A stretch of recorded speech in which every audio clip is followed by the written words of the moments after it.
தமிழகத்தில் நடந்து கொண்டிருக்கின்ற சில நிகழ்வுகள் மிகுந்த கவலை அளிக்கக்கூடியதாக இருக்கிறது. ஒரு குழந்தை திருவள்ளூர் மாவட்டத்தில் நடந்து போய் கொண்டிருக்க குழந்தைய ஒரு காமுகன் 5 நாட்களுக்கு முன்னாலேயே கசக்கி எரிந்திருக்கிறான். இன்னைக்கு வரைக்கும் தமிழகத்தில் அவன் கண்டுபிடிக்கப்படவில்லை என்றால் என்ன நடந்து கொண்டிருக்கிறது என்பது எல்லோருக்கும் மிக மிக வேதனையாக இருக்கிறது. ஆனால் இதையெல்லாம் கொஞ்சம் கூட கண்டுகொள்ளாமல் வீட்டுக்கு போங்க, பாஜகவை பற்றி பேசுங்க, அதிமுகவை பற்றி பேசுங்க, நீங்கள் ஓட்டு வாங்குங்க, உறுப்பினர் சேருங்க, 2.5 கோடி பேரை சேருங்க, இப்படித்தான் முதலமைச்சர் பேசி கொண்டிருக்கிறாரே தவிர தமிழகத்தில் உள்ள பிரச்சனையை என்றாவது பேசுகிறாரா? மிகுந்த வேதனையாக இருக்கிறது எனக்கு.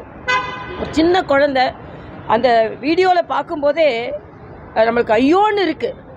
ஆனால் அதை பற்றிலாம் கொஞ்சம் கூட கவலைப்படாமல் இன்றைக்கி முதலமைச்சரோட பேச்சுக்கள் எடுத்து பாருங்கள். எல்லாமே எப்படி 2026 ஓட்டு வாங்கலாம், எப்படி 30% சேர்க்கலாம், என்ன பிரச்சனை, என்னைக்காவது தமிழ்நாட்டில் உள்ள பிரச்சனையை பேசுகிறாரா? அப்படி பேச ஆரம்பித்தா உடனே உத்தரப்பிரதேசம் போயிடுவார், இல்லைனா மத்திய பிரதேசம், இல்லைனா ராஜஸ்தான், எங்கெல்லாம் பாஜக ஆளுகின்றதுன்னு ஒரு குறிப்பு வச்சுட்டு உடனே அங்கே போயிட வேண்டியது. தமிழ்நாட்டில் 5 நாளாகியும் நேரடியாக சிசிடிவி கேமராவில் பிடிப்பட்ட ஒரு நபரை பிடிக்க முடியவில்லை என்றால் என்ன ஆட்சி நடக்கிறது நான் கேட்குறேன். இதில் வேற ஒருத்தர் வீட்டுக்காக போய் 10 நிமிஷம் பேசணுமா?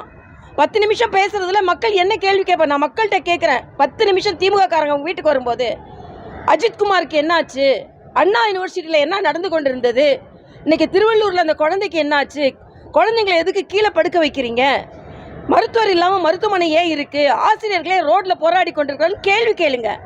ஆக 10 நிமிஷம் 100 நிமிஷம் பேசினாலும் இனிமேல் மக்கள் நிச்சயமாக அமைதியாக மாட்டார்கள். மக்கள் கேள்வி கேட்பதற்கு தயாராக இருந்து கொண்டிருக்கிறார்கள். அது செவிலியராக இருக்கட்டும், மருத்துவராக இருக்கட்டும், ஆசிரியராக இருக்கட்டும், ஜாக்டோ ஜியோவாக இருக்கட்டும், அங்கன்வாடி ஊழியராக இருக்கட்டும், எல்லாம் ரோட்டில் நின்று போராடி கொண்டு இருக்கிறார்கள். அதனால் தமிழகம் மிகுந்த ஒரு மோசமான நிலையில் இருக்கிறது. 2020 பற்றி ரொம்ப கவலைப்படுறாங்க.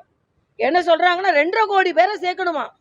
ஆக இன்னைக்கு மக்களோட பிரச்சனையை தீர்க்கிறத விட 2.5 கோடி பேர் சேரு, 10 நிமிஷம் போய் பேசு, திமுகவுக்கு ஓட்டு போடணும். எப்படி சொன்னாலும் மக்கள் ஓட்டு போட போகவில்லை. அதான் எனக்கு உறுதியாக தெரிகிறது. நன்றி மாதண்டி.